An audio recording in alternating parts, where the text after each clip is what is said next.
कपड़े धोने वाली बहू। शादी के पहले से ही विभा को कपड़े धोने का बड़ा शौक था। कभी नल के नीचे तो कभी तालाब के पास। अरे मेरी नीली वाली लुंगी नहीं दिख रही है। विभा की अम्मा, कहाँ रखी है लुंगी? अरे वो तो विभा ने परसों ही धोकर रखी थी आपकी अलमारी में, देखो वहीं होगी। वो ना मैंने आज धो दी, मुझे लगा कि गंदी हो गई होगी। अरे कैसे गंदी हो गई थी? उसे तो मैंने पहना भी नहीं। हे भगवान, इस लड़की के कपड़े धोने की आदत से परेशान हो गया हूँ मैं। जितना तो घर में राशन नहीं आता, उससे कहीं ज्यादा डिटर्जेंट पाउडर का खर्चा है।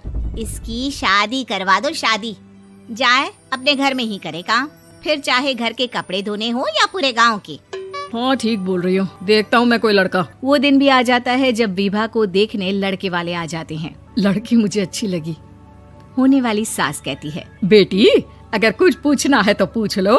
वैसे तो हमारी लड़की बहुत ही शर्मीली है, जो बोल दो वो मान लेती है, इसे क्या पूछना होगा। अरे कैसी बात कर रही हो माँ, मुझे इन लोगों के घर रहना है, सवाल तो कई है। हाँ हाँ बेटा, पूछ लो ना, क्या पूछना है।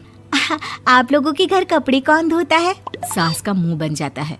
देखो, अगर तुम ये कहना चाहती हो कि तुम्हें कपड़े धोने नहीं आते तो सुन लो, कपड़े मैं ही धोती हूँ, लेकिन तुम्हारे आ जाने के बाद मैं रुमाल तक नहीं धोऊंगी। अरे चुप रहना भाग्यवान, बहू बेचारी घर आई नहीं, उसे डराना शुरू कर दिया। वो क्या है ना बिटिया, अभी तक तो ये कल्लू की माँ ही धोती थी, लेकिन अब तुम्हारे पापा तो दहेज में वॉशिंग मशीन देंगे ही।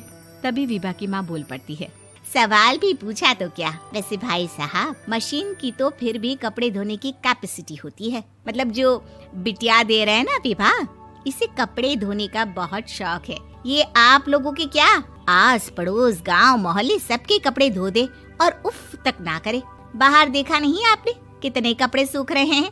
सब हमारी बिटिया ने ही तो धोए हैं। बस भी करो ना माँ, शर्म आ रही इतनी तारीफ सुनकर। और तो और एक दाग निकाल कर दिखाओ तो मान जाऊं। हाँ अच्छा, माफ करना बेटा, मैंने गलत समझा। हमें तो रिश्ता बहुत पसंद है। और ऐसे जुड़ जाता है रिश्ता कपड़े धोने का शौक रखने वाली विभा का। उसकी शादी हो जाती है कोयला फैक्ट्री में काम करने वाले कल्लू के साथ। शादी के बाद अचानक विभा चिल्लाती हुई सास के पास आती है। सासू माँ, अरे सासू माँ कहाँ है आप? ये तो धोखा है, धोखा दिया आप लोगों ने मुझे। इसे ससुर के चक्कर के बारे में पता चल गया। अरे तो उसमें तुझे क्यों धोखा मिला है? अरे नल में पानी नहीं आता, कपड़े कैसे कब धुलेंगे? अच्छा, तू पानी नहीं आ रहा उसकी बात कर रही है। तो आपने क्या सोचा? कुछ नहीं। अच्छा, तेरी माँ ने कहा था कि कपड़े धोने का शौक है तुझे, याद आया मुझे। शौक बोलकर कपड़े धोने वाले मेरे जुनून को कम ना आके सासू माँ, कपड़ा धोना मेरा गुरूर है। तभी पति भी वहाँ आ जाता है। अभी मैंने इसे सनी देओल की फिल्म दिखाई है, उसी के डायलॉग मार रही है माँ। अच्छा सुन, साफ साफ बता रही हूँ, पानी सुबह 4 से 6 और शाम को 10 से 12 आता है, समझी? विभा टाइमिंग सुनकर हैरान हो जाती है। ये क्या भूतों का मोहल्ला है? सुबह 4 बजे उठकर कौन कपड़े धोता है? 4 बजे टंकी में पानी जाता है, फिर सारा दिन धोना ना, किसने मना किया?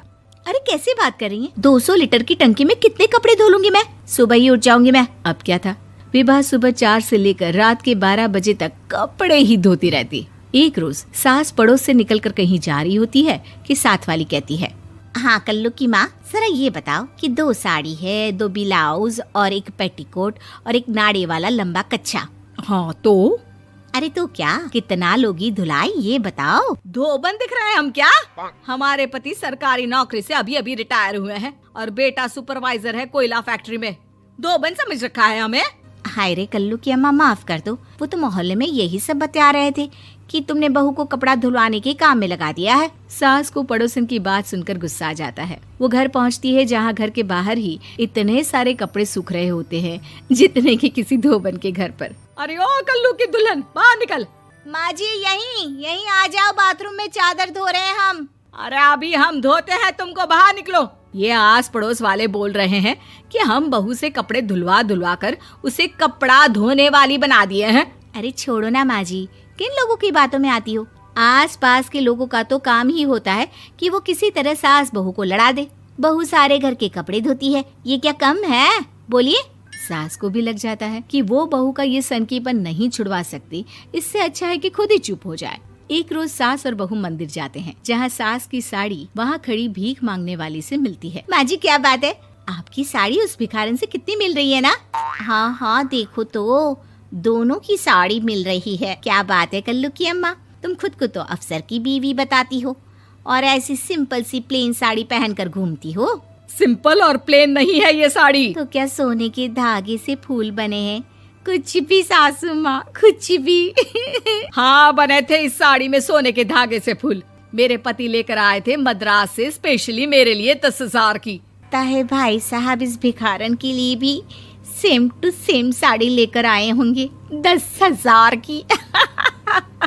सास उस वक्त तो कुछ नहीं कहती, लेकिन बहू के साथ घर आती है और अलमारी से एल्बम निकाल कर लाती है। ये साड़ी देख रही है, ये वही साड़ी है जिसे मैंने अभी पहना था। इस साड़ी में ये जो चमकदार फूल दिख रहे हैं ना, ये सोने के धागों से काढ़े गए हैं। लेकिन तू लोकल वॉशिंग मशीन ब्रश से घिस घिस कर सारे फूलों को निकाल कर साड़ी प्लेन कर दी। मुझे माफ कर दीजिए सासू माँ। और तो और, जब मैंने तुझे तेरी गलती के लिए कुछ नहीं कहा, लेकिन तूने तो सबके सामने मेरा मजाक ही बना दिया। क्यों? बहू को समझ में आ जाता है कि अब से उसका कपड़े धोना बंद।